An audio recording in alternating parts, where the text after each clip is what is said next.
Take a breath. Relax. Open your eyes if they're closed. And welcome.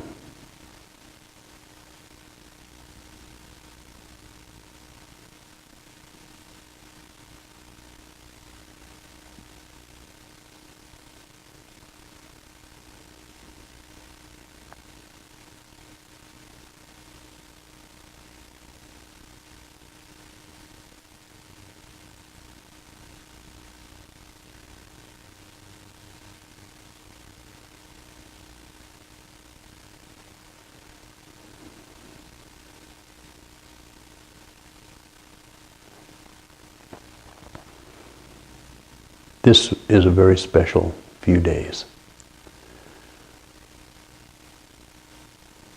I planned it around my birthday, but the special event this evening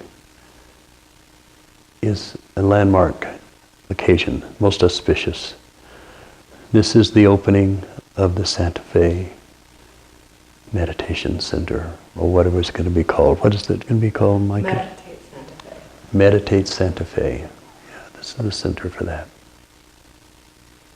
I remember back when I had a little metaphysical group. We called it the Life Center.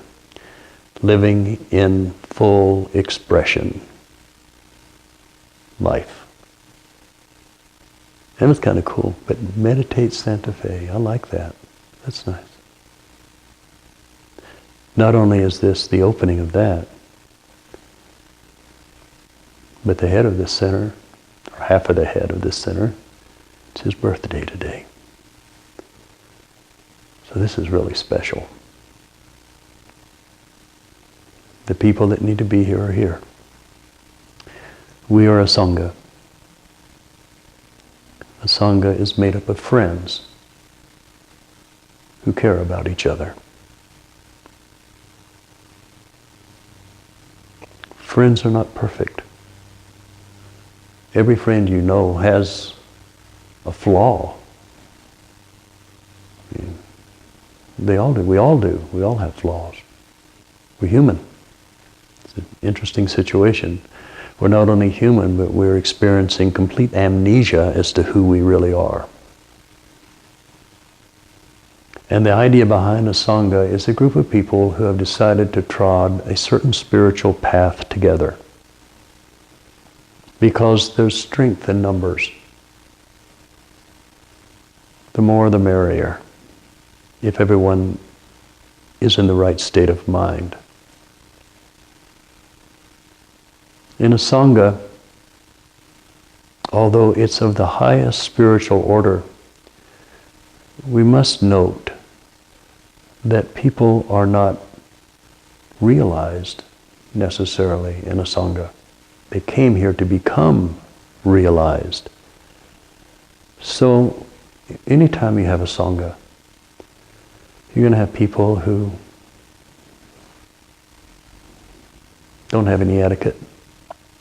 They don't understand anything. Or maybe they've been around a while and they start abusing other people because they're so advanced. But not in this sangha. This is a sangha based upon unconditional love. Love is a key point here. Not the conditional love that we have when we're romantically involved with somebody. That love is really kind of wonderful. It's exciting, it's pleasurable, it's fulfilling to a degree. But it is totally conditional. Unconditional love means that there are no conditions. You love everything. The good, the bad, you love it.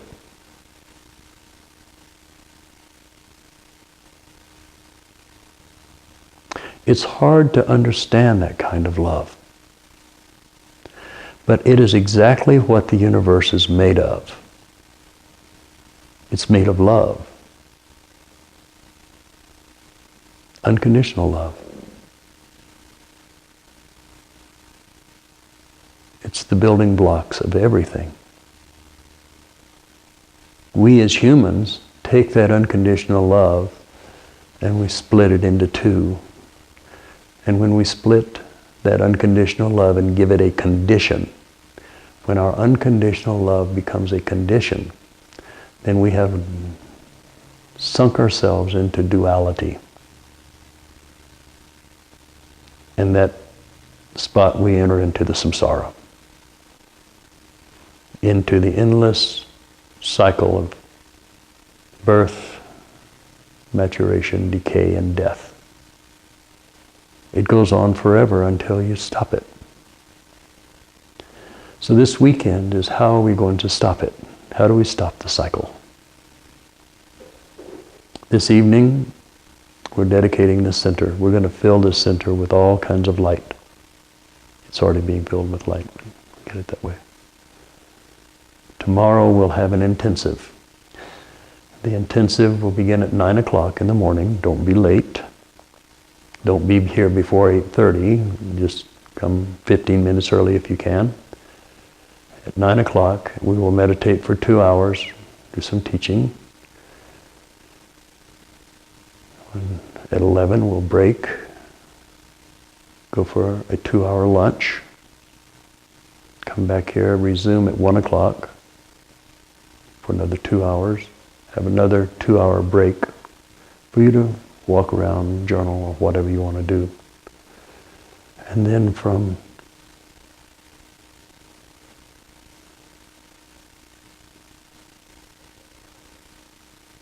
5 until 7, we'll have our final meditation. And what's left of us will then go out to have a dinner somewhere at 7, if we can. So it's going to be a good evening. And then the weekend will finish on Sunday morning with a meditation again at 9 o'clock. And we should be finishing up, 11 or so people can get back home if they need to.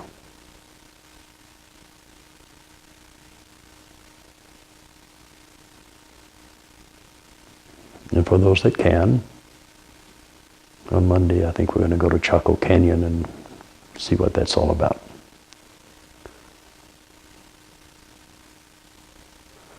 And Wednesday night I'll have a meditation.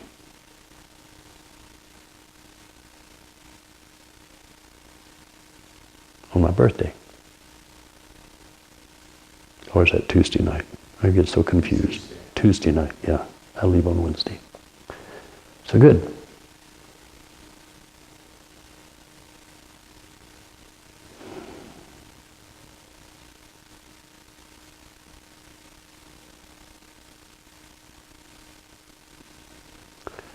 So,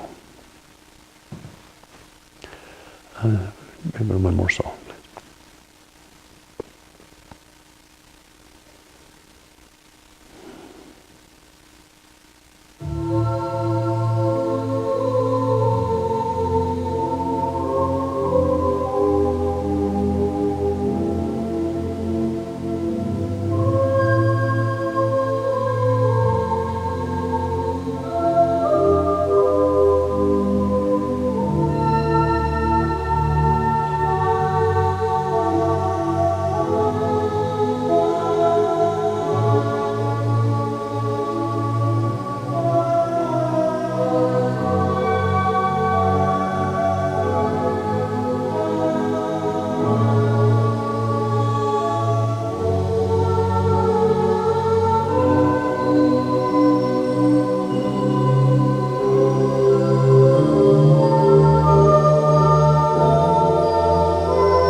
Good.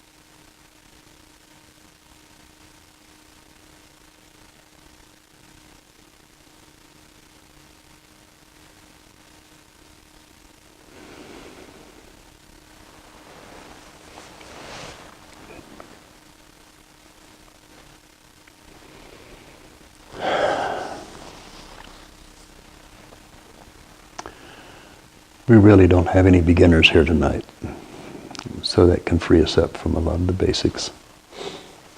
Do you have any questions? Anything that's been kind of coming up for you? This is our time together here for the next few minutes before things go really crazy. So,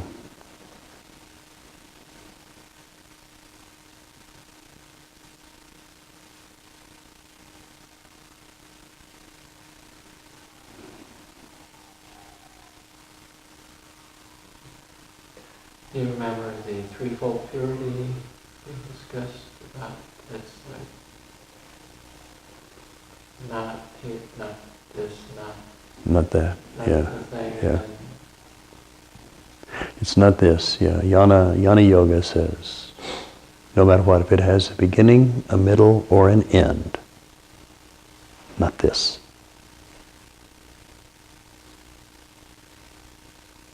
So in Jnana Yoga, you're looking for that does not have a beginning, a middle, or an end, from which everything is made. And after you get that one down, then you do the tantric maneuver, the second one, is that no matter what you see, you say this, this, this. And it's that second one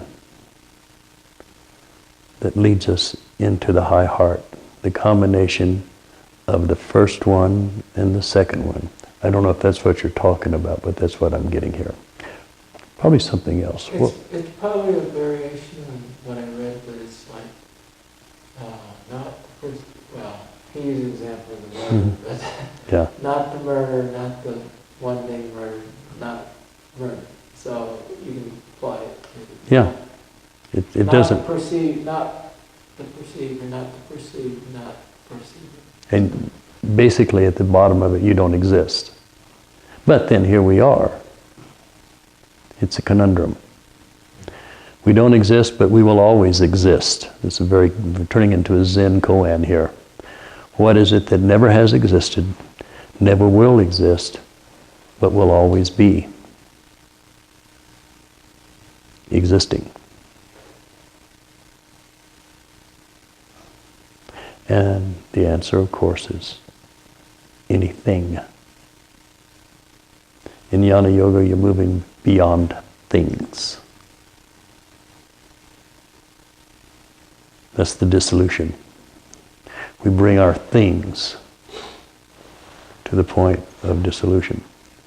So, Jnana Yoga, according to my teacher, and I tend to think he was probably correct, is the only yoga that will take you into samadhi, that will take you into enlightenment.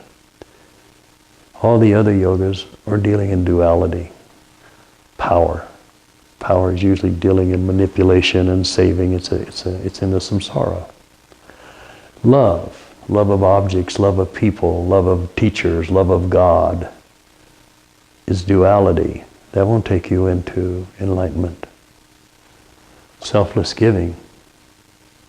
You're giving to something else, duality. And these are all wonderful yogas. We should all practice them. But Jnana Yoga is not that, or this. Jnana Yoga is a dissolution. This weekend, tomorrow in the intensive, I'm going to burn into all of you the high heart. You will never be the same after tomorrow.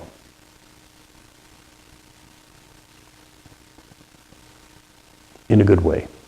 Oh, that's it. In a very good way. So that's good, yeah. I'm glad that you're reading the book. Excellent. Fine. Very good. Anyone else?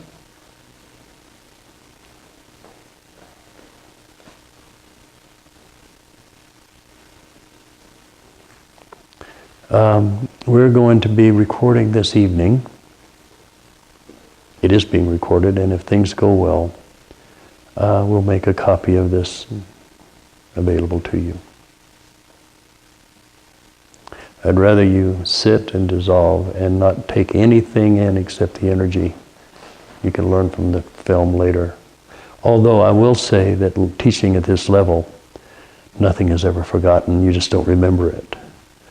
But it comes up, it bubbles up later on.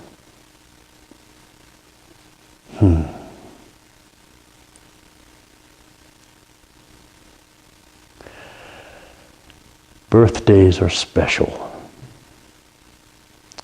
The planets and the moon and everything's all different. But at this moment, at the moment of your birth, the galaxies and the stars are exactly where they were when you were born. It only happens once a year. There's an opening because of that, astrologically, that allows you to experience transformation at an accelerated rate. So I'm always big on birthdays. I never try to miss my own. So this is most auspicious.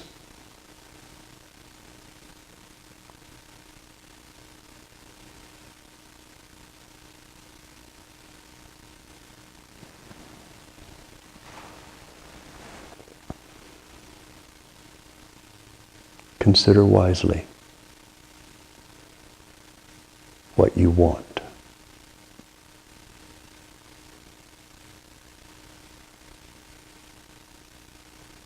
You got it? Are you willing to let go of anything that's in the way of that? Think, think, think.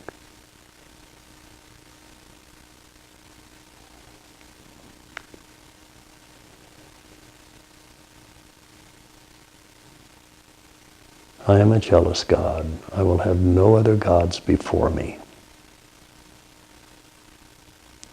Enlightenment is complete surrender.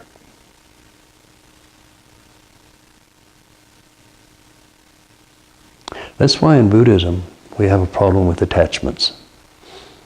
Because attachments get in the way of enlightenment.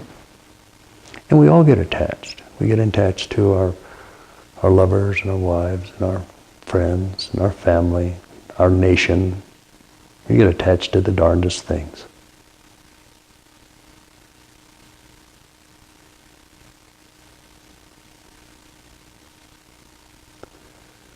Christ said, "What does it profit a man if he gain the whole world and lose his soul?" I don't believe you can ever lose your soul, but I certainly think you can lose enlightenment, which I think is what he's talking about, the process of enlightenment. There was a man that came to Christ once,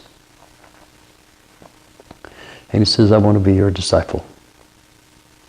Christ looked at him and said, "Good. Follow me. But first give up all of your riches." And the man walked away because it said he was very, very wealthy.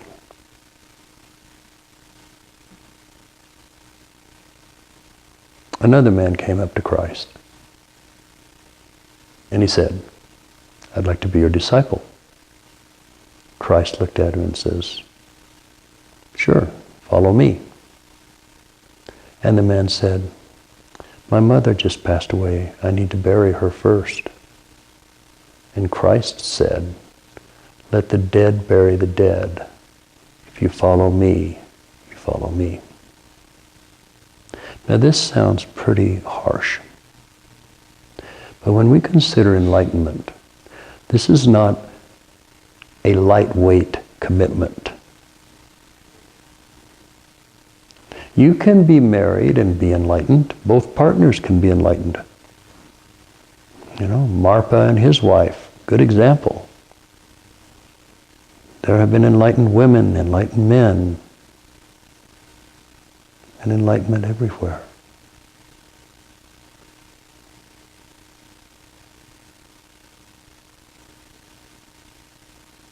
Not exactly what you wanted to hear on your birthday, but I'm telling you the truth. I have to. It's my birthday too, in just a few days.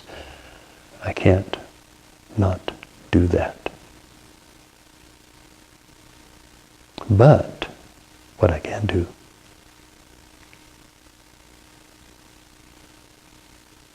is this.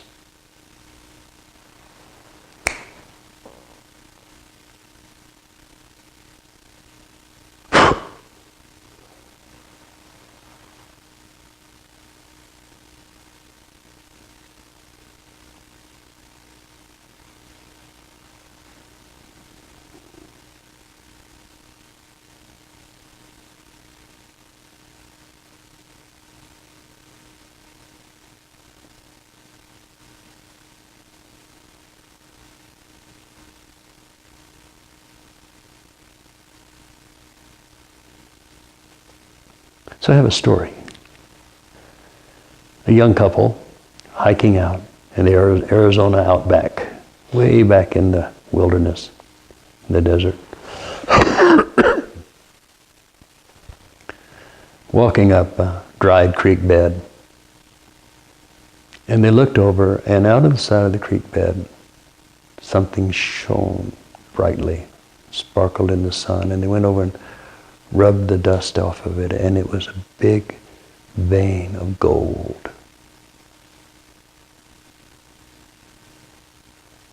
So, they went back, and for the next year or so, dedicated everything they could to buy that piece of land with the mineral rights. They sold everything they had. They borrowed from their friends who thought they were crazy. They could never tell anybody why they were doing it, because if they did, it would be gone. So they couldn't even tell people what they wanted. Finally, they got it.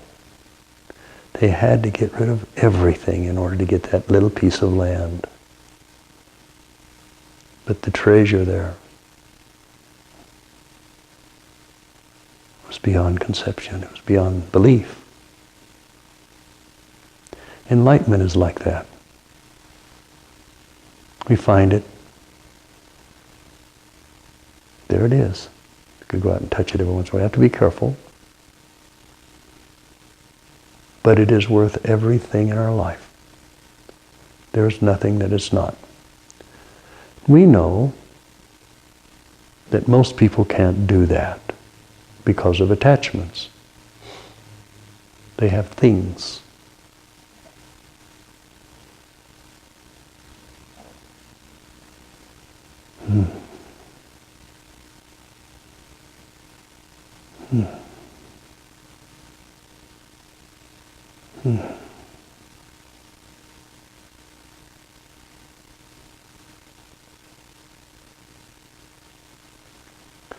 But the interesting thing about things and attachments is that they're transitory.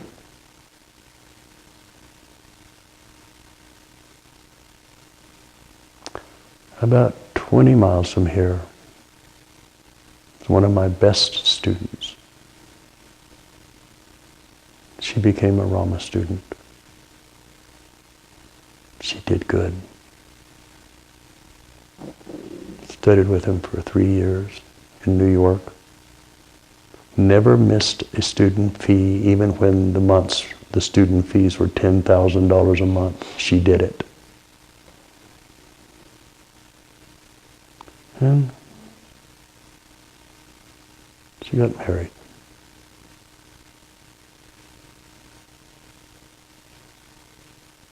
And that's okay, they've had a nice life.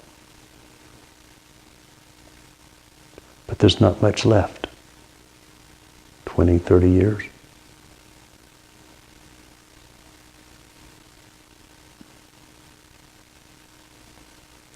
When you get to be my age, 72 in a couple of days,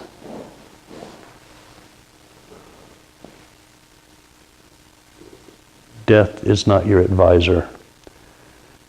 It is not just advising. It's commanding. All of your friends start to die. Businesses that you've created, occupations that you've had start to go away. You start to retire. And you reach a place. And you think, well, what's left? The only thing that matters when you get down to my age is enlightenment. Anything else is a folly. When you die, it goes in the casket with you. Then you just get reborn again. And the things that you've worked out. But the things you haven't worked out, your bigotries, your hatred, your prejudice, your fears, your angers, your rage, all those things that made you a victim, you take them with you.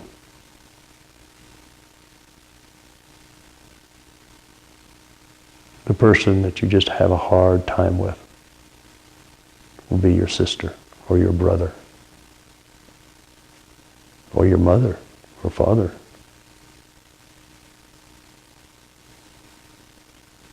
So that you're forced to spend a whole incarnation with them, working it out, hopefully. And if you don't, you get to do it again. It's an endless cycle of being attached and not letting go.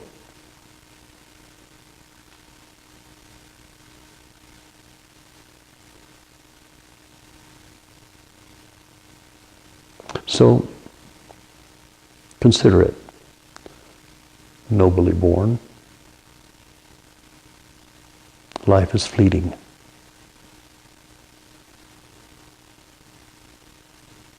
What's important? And I can only speak for myself. The only thing that keeps me in this body is spreading the Dharma. If I stop spreading the Dharma, it can be in many ways, writing books or whatever, but the minute I stop, I die. Maybe not physically, but I die.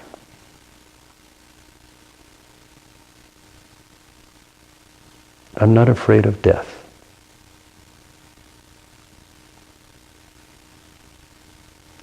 I realize that I only have a limited amount of time left, as do all of you. So it's important for us to really get clear that this enlightenment thing is pretty paramount.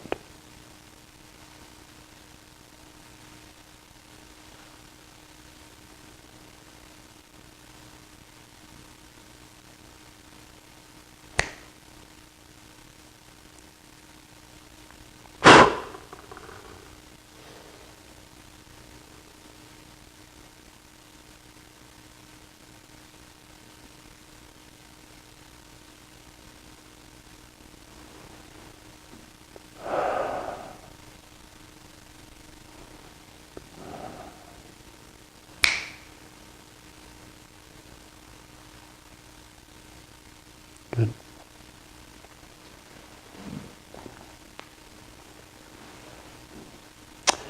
Now, the good news is,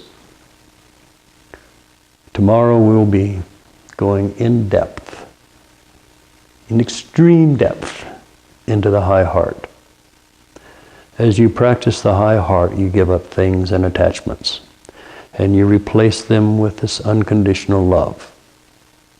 So that if you and your partner are both doing it, you'll grow together. Nothing can keep you apart.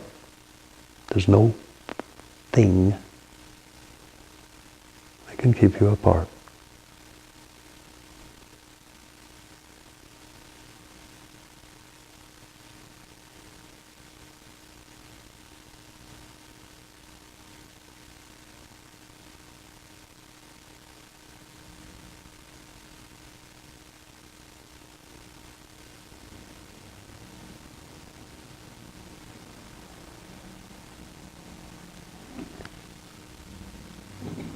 Cool. Good. Birthday guy. Shiva comes to me on my birthday and kills my life. Yeah? Thank you. You're welcome. You're welcome. It was nothing.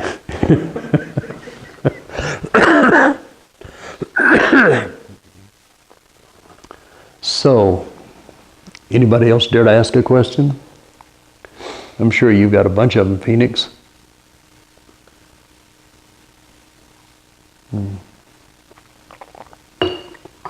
One of these days she's going to surprise me and say, yeah.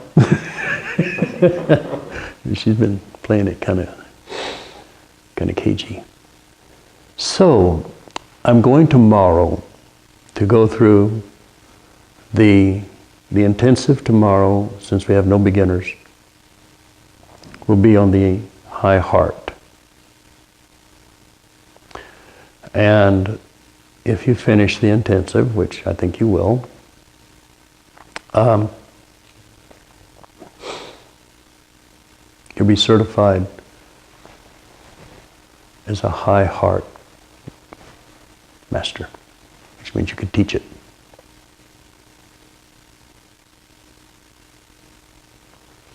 And we'll figure out the wording for it better when I can think of things that don't, those natures are completely gone. Okay. I gotta stay here a little bit longer. How are you doing? Okay. Sure? Yeah. How are you doing? Okay. Okay. Okay. Yep.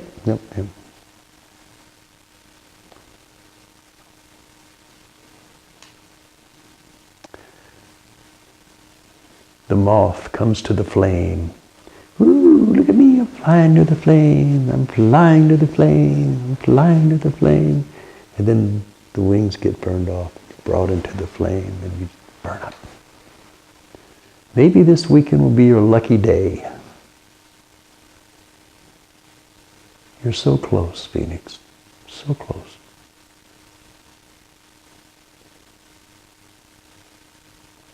All of you are. So,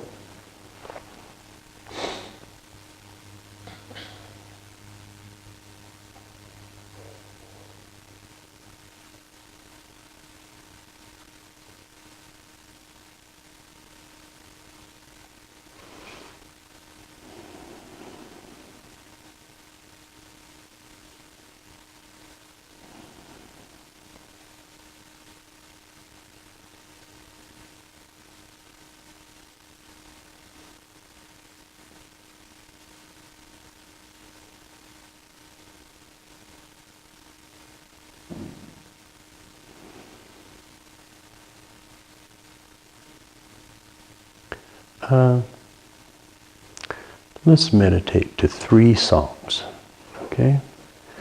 And in this meditation, you don't necessarily have to focus on your high heart. Just let it go all through all of your chakras, or outside your head, or wherever it takes you.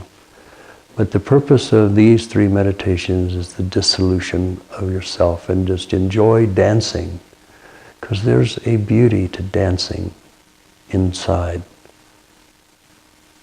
And this music takes you there.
I am going to talk a little bit about the heart, even though I'm going to talk about it again tomorrow, so you guys will just hear this broken record.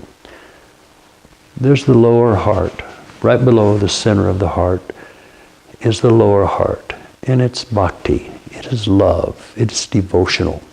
If you think about devotional, this is like the highest love you can have here. It's the love of God, the love of Guru. It's a devotional thing.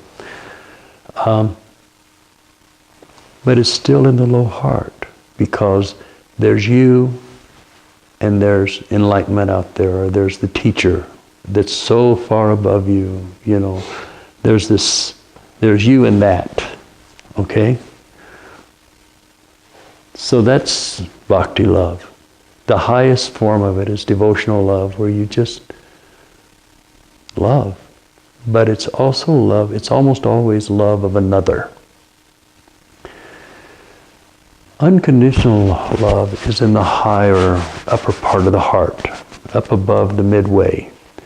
It is unconditional. And we as human beings have a very difficult time with unconditional anything. Because we get into a new age thing where we feel all this bhakti love for the world and everything. I love, and I just love everyone unconditionally. I love them, I love them.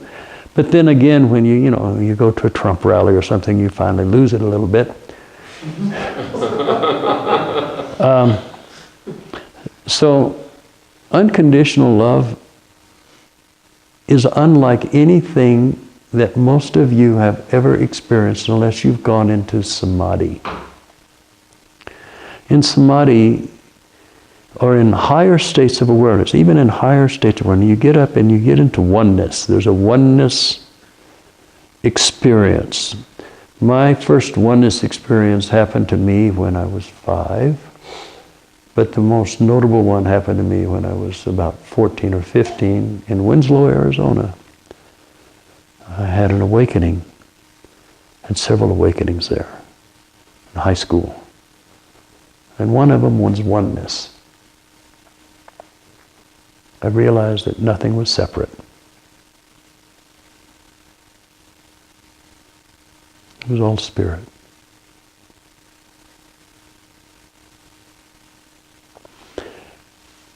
I would go into reveries, I would go into spiritual reveries in which I would just see and feel nothing but God. Nothing. Nothing but God.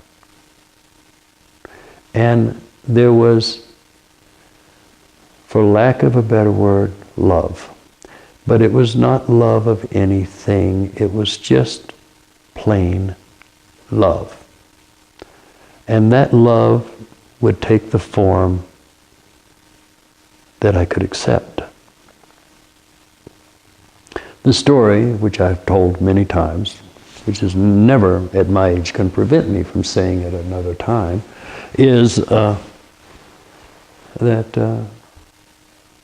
Ramakrishna was visiting, a visiting guru was there with his students, and Ramakrishna and the guru are in the hut, doing things that enlightened teachers do with each other, which is really having a good time, I mean, you ought to see me and Samvara get together. It's like Party Central, and we just, met each other.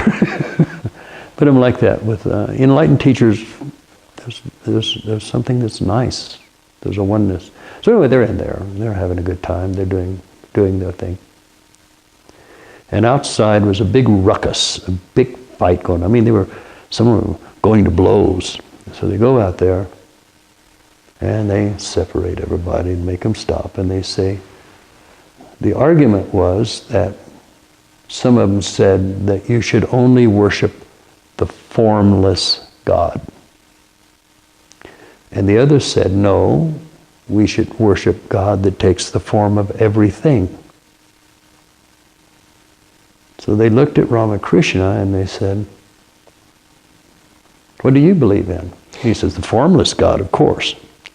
And so the other groups, the guys that were saying that they believe in the formless God was going, ah, ha, ha, ha, and he stopped them and he said, don't you know that the formless God will take any form it can to meet you?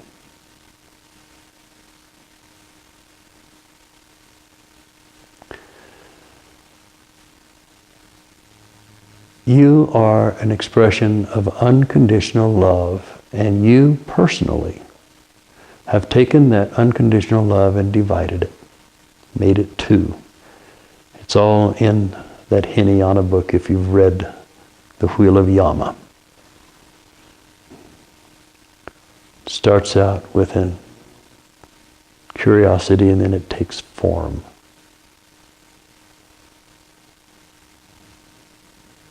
Form is duality. But even before form is a thought about something separate from you. So we do it. We've created the formless God into all of these things. So this new practice, which is different from Tonglen. In Tonglen, in Tibetan Tonglen, you breathe in the nastiness, you breathe in the evil, you breathe in the nasty, and you breathe out love. And that's good. That's a good practice. But you can see the duality in it. The high heart is not that. The high heart is the dissolution of it, so that it's back into the oneness.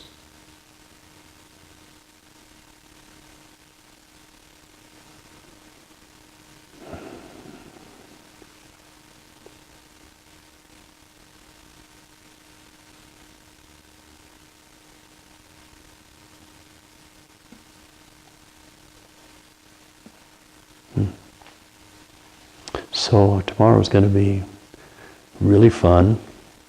It's going to be good. We'll solve all of the world's problems. Really, we'll solve all of the world's problems tomorrow for us. We will be the light in the midst of ignorance and darkness.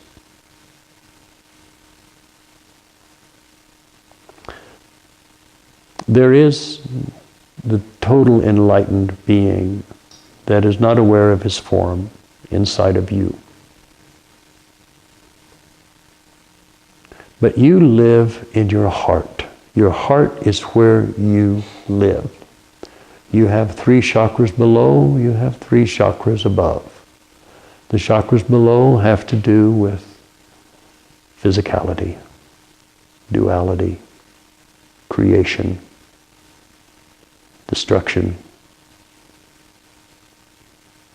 Above that, above the heart, is the spiritual, divine part of you that is just one. The guru has one foot in unconditional love and the other foot firmly in samsara, into conditional love. So the guru loves his students unconditionally, cannot stop it. There are no conditions that can cause that love to stop. At Rama's Chalakakra, I can't even say it, Kalachakra, he told us that he loved everybody. He never stopped loving anybody. He said, even those that I yelled at and threw out, they're still in my heart. I know what he's talking about because I experienced the same thing. So the guru loves their students unconditionally, but they've got that one foot in bhakti love. So they want their students to improve. I love you, But I want you to improve so you can become enlightened. And even in saying that, I'm in duality. It's very tricky. But we teach, and this is the hard part, we generally teach in the samsara. Buddha, when he was around originally, said it's just the transmission. No words, nothing written down, no statues, no paintings, nothing. Just clear transmission. And that went on for a long time. And we were all up in the spiritual teachers finishing school, nice restaurant looking down on the earth. And he was saying, I did it, just transmission. And as we looked down, we saw the guy make the first statue of Buddha. And since then, there have never been more books written about Buddhism or more statues of any spiritual teacher ever than Buddha. That's humans for you. Christ comes down and he says, I did it. I told them to love their enemies, to take care of each other, to forgive each other, to help each other. I really told them what to do. It was the good news. Good karma creates good things. That was the gospel. And as he was finishing that, we're looking down to watch the Inquisition. So don't expect humans to understand this. They're caught up in the samsara. They'll never get it. So we have to awaken them from that. As we awaken them from the samsara, then they escape the wheel. You become the monk in the marketplace. Everything's going on around you. All kinds of craziness. People dying. Children running around, screaming and yelling. Dogs are barking. It's an interesting spot. But you're enlightened.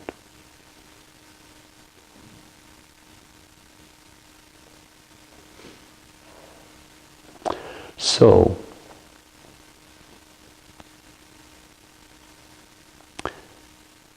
what would you expect if you attend something called the enlightenment sangha?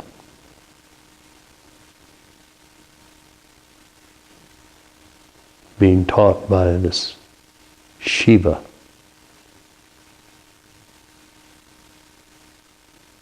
The destruction of illusion.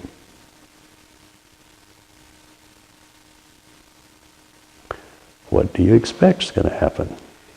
Well, if things go well,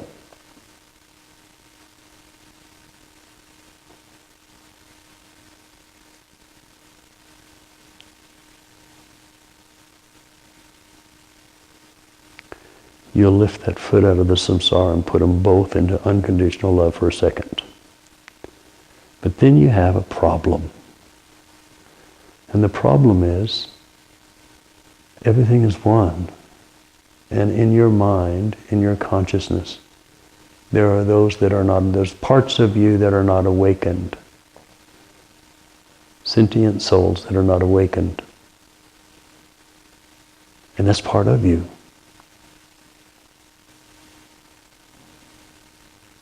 They're not separate. So we could call this bodhisattva if you want. Bodhisattva says you take a vow that you will spread the Dharma until all sentient beings attain enlightenment. That's all inside of you. When you have become enlightened and all sentient beings are enlightened inside of you, you will have completed the vow. It's been totally misunderstood. People think I'm a bodhisattva, I'll suffer through all these incarnations so that I can help people with the Dharma, and 25 or 30,000 incarnations from now, everybody will become enlightened, and I can then let go. But you got a problem there. You've got all of these thousands of bodhisattvas over the hundreds of years. At the end of time, everybody's enlightened and they say, okay, everybody go ahead, you go first. And you say, no, I can't, you got to go first. So you got this bottleneck at the end of all these bodhisattvas that can't let go because they're waiting for somebody else to become enlightened. Obviously, that's a bunch of crazy shit. When you can see nothing but enlightenment in others, no matter what they're presenting to you, without condition,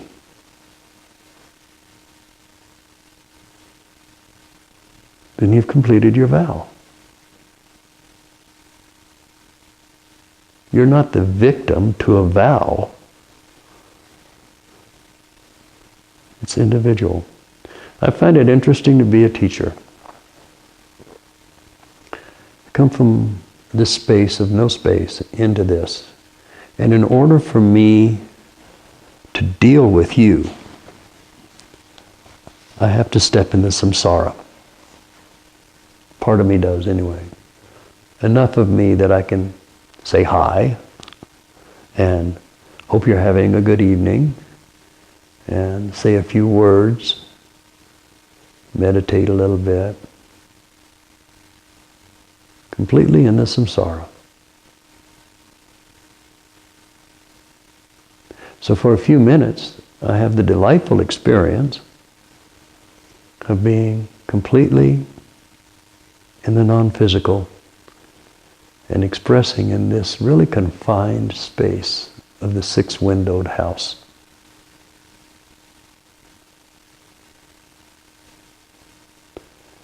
Talking to people who are caught up in hungry ghost, hell worlds, animal worlds, human worlds, religious worlds that see everything as being separate or above or beyond this life. I cannot be enlightened until I die. There's all this separativity, all of this duality. I have to express enlightenment in this atmosphere. And I have to pay attention to who's ready to listen. Christ said, if they can only drink milk, don't feed them meat.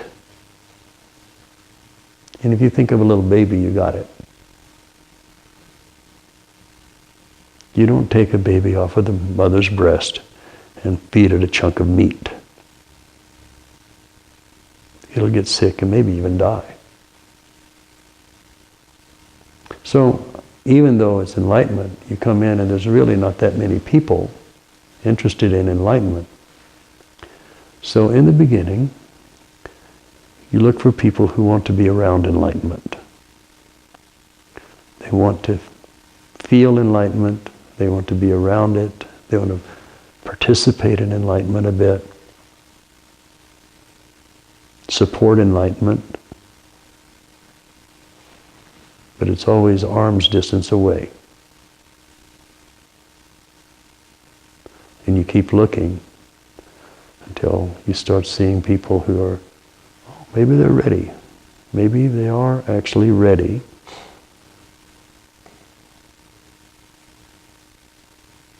Parts of me that are ready finally, expressing as you. I'm completing my bodhisattva vow. But I've already done it for you guys. I've already seen all of you enlightened. You're not separate from me. That's why I can't get you out of my heart. How can I? We're one. I do a little ceremony by throwing a gold cloth over you, but that's just outward.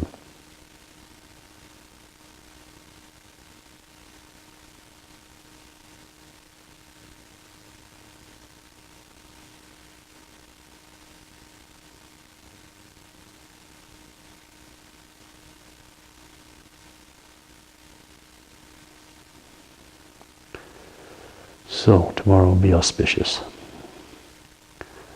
Now, that being said, take it, we stretch you like a rubber band. I'm stretching you tonight. Stretch out. Then the rubber band goes, boom, boom. So, but once it's been there, it knows it's there. And the center moves ever so much into dissolution. So tomorrow is going to be one of the accumulations of 30 plus years of teaching in just 6 hours, if things go well. So that's going to be something good, something fun. And I'm going to keep doing it until I drop the body. However, I do see that my later years will be pretty much alone, writing books, occasionally doing a seminar, or being of service.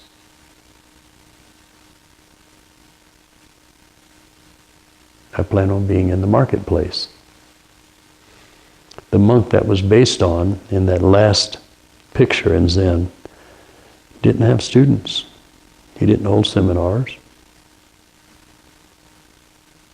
But he was enlightened. Right there among them.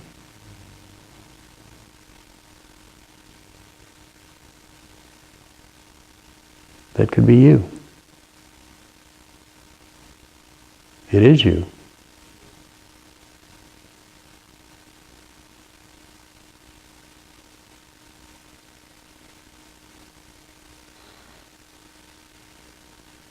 Oh, stop that. My foot does mudras. Yeah, strange, these bodies.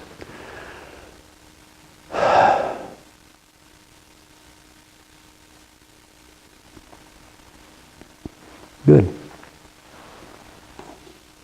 So, before we have one more meditation, and then I'm going to have kind of a little treat at the end here. We'll have one more meditation, but before that, you don't get to talk to me that often. You don't get to ask me questions, complain, whatever you want to do, criticize. I'm okay with it. I was complaining about me when I said finally reading the book. Finally reading a book, yeah. It's only been, 5 months? I wasn't complaining at you, I was complaining at me. Maybe Sure, that's the guru in me. I always want you to improve. Don't like the way that you scatter your energy around and don't finish things that you start, that sort of thing. Of course, I'm going to be on your case. Why wouldn't I be? If I didn't love you, I wouldn't. If I didn't love you, I wouldn't be yelling at you or... Yeah. You're a tough one to work with. Your mind is always going. That's why I gave you the name Yana. Your mind just never stops. It's incredibly sharp, but it's so sharp sometimes it gets dull. It's weird.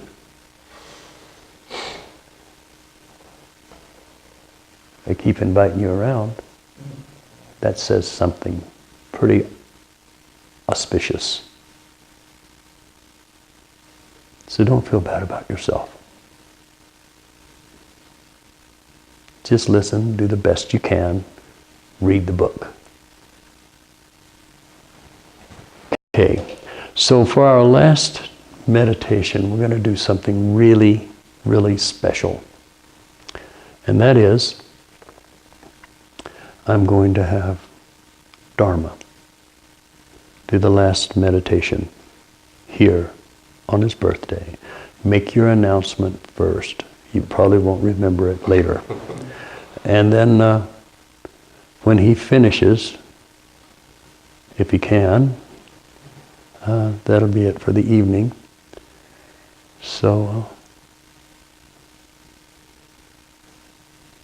I'm Dharma, and this is my wife, Maitri. And some of you I'm just meeting for the first time tonight, so welcome. And this is our first night meditating in this meditation hall that we've been working on for about a month. But it's new to us. And it's, I wanted it to be a gift to our sangha, to our lineage, to all of you. And it's available to you at any time. So if those of you are thinking about teaching and need a place to hold a class or a workshop, it's here for you. And we also have a lovely apartment upstairs. So those of you who want to visit us in Santa Fe and hang out with us and go into the desert, we have a place for you to stay. You can make a donation on a sliding scale to use the apartment. Also, if you need a retreat, a place of solitude because you're finishing a book that you're working on or some other project, this is the perfect getaway. You know, you can separate yourself from your regular life and spend some time here. Maybe it could be a very productive time. But when we're not hosting our friends, we're going to have regular meditation classes here, probably a couple times every week. And we hope to gather people from the Santa Fe community to become part of a local sangha, which is a small part of the greater sangha. So we're very excited about that. But I just wanted you all to know that this space is here. We plan to maintain it as long as we can, and it's open to you to enjoy. So thank you for coming for our grand opening. So, good. Namaste. Namaste. So we'll meditate to one of my favorite songs.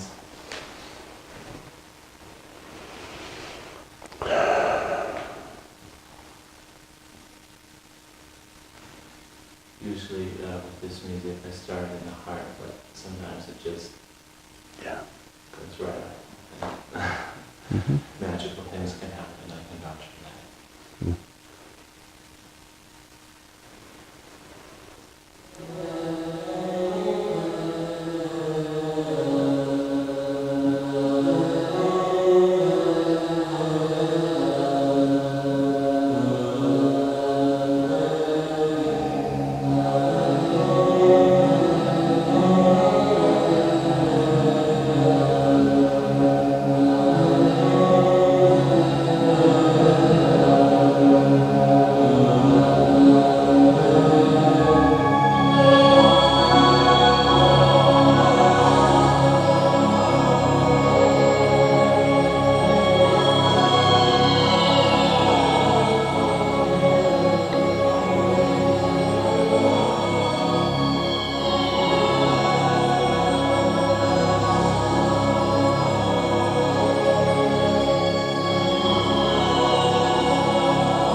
Stay.